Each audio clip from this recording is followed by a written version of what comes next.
So welcome to my 666th video. And what better way to have a 666 video than to review the Evil Dead Hail to the King for the Sega Dreamcast. Now, I'm not going to be doing a whole lot of video game reviews on this channel, but when I do, I'm going to be doing it under the finish or quit format. Now, it's something I came up with about a year ago, and I've kind of been toying around with it, and I think it's baked enough, the idea is baked enough to serve it to you guys, so I'd be curious to find out what you guys think. But Finish or Quit, in a nutshell, is a 5-star system of reviewing video games. And I think the biggest question you always have in your mind when you play a game is it something you want to finish, or is it something that's not worth your time and you're going to quit it? So let's find out if we're going to finish or quit Evil Dead Hail to the King. So this game is a survival horror game developed by Heavy Iron Studios. In fact, it was the first game they've ever developed. It's worth noting that Heavy Iron is still a developer that makes games to this day, although I've never played any of their other games except this one. Evil Dead Hail to the King came out in December in the year 2000. That makes this game 18 years old.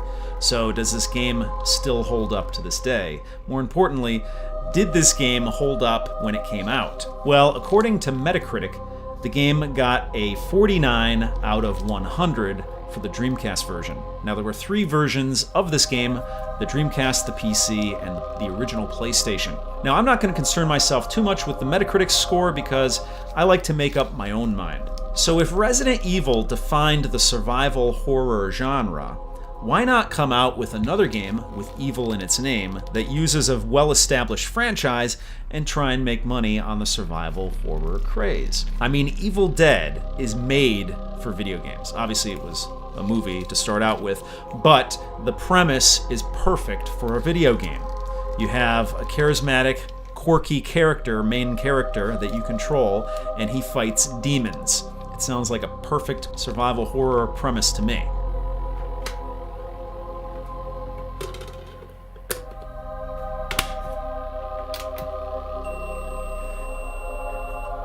So for the uninitiated, Ash is our protagonist. He's a quirky everyman who encounters evil and has to survive it. Somehow he always finds himself in a situation where words are read from this Necronomicon and it invokes demons into the physical world. It all started with that damn book, the Necronomicon Ex Mortis. Roughly translated, the Book of the Dead. Now, to fully understand this game, you kind of have to take a trip back to the year 2000.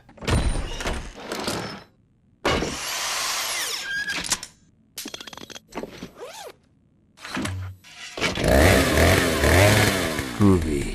You can't really judge it from the standards of 2018. Game controls were different back then. They weren't as refined as they are today. And game systems were just not as powerful. So one of the mechanics that survival horror used was resource management and controls of your character that weren't the most nimble. The theory back then is that this would amp up the tension in the game. So this game is no different. It borrows heavily from Resident Evil. It has the tank controls. Love them or hate them, they're here in this game.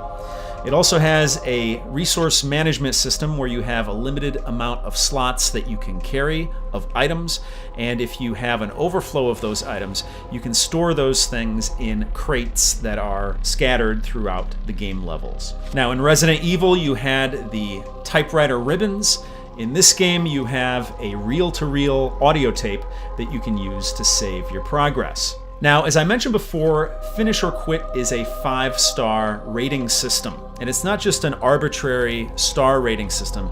Every star means something. So, how do you acquire the first star? Well, it has to be a game that interests me enough that I want to acquire it and play it. Now, I can acquire it through renting it. I can acquire it through buying it. It doesn't matter. In a case like this, you kind of have to buy it unless you're going to pirate it, and that's not my style. So I bought this game because it's interesting enough for me to play.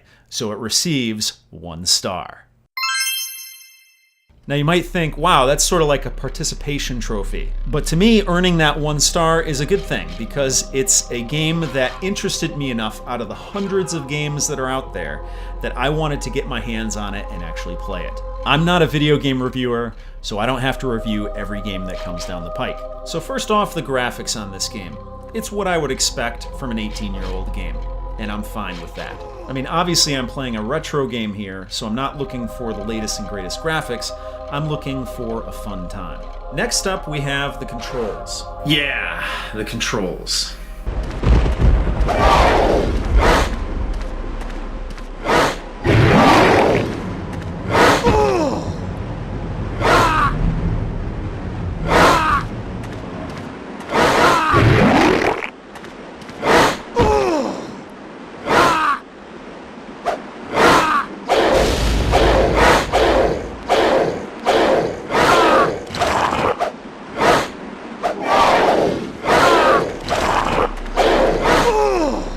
Played every Resident Evil game that had tank controls, and may or may not have finished them all. That's for a future video. But anyway, I've played those games in the past, and I was fine with them in the past. But in 2018, going into 2019, I just can't deal with these tank controls. They're not fun. It's actually a deal breaker for me. It's very annoying. It's more like work playing this game than fun, and it should be fun. That's what video games are all about. So the tank controls coupled with bad combat make bad combat even worse. So what's a gamer to do in a situation like this? Can this game earn a second star?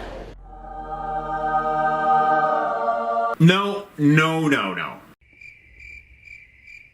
Now don't get me wrong, I'm not above using a cheat device in a one-player game. In fact, that's how you would get star number 2, to care enough to try and push through even a bad game to find out what happens at the end of that game. But in this case, I just don't care enough to find out what happens at the end of this game, let alone find out what happens after I stopped playing this game. HowToBeat.com says that it takes approximately 8 hours to beat this game. Personally, I will never know how long it takes for me to beat the game because I quit.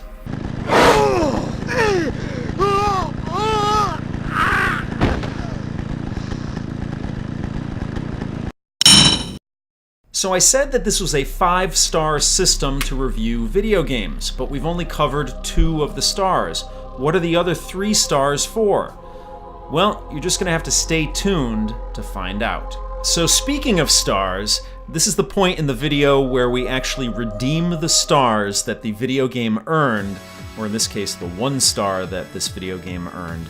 We're going to redeem it for something that embodied what I was feeling when I was playing the game.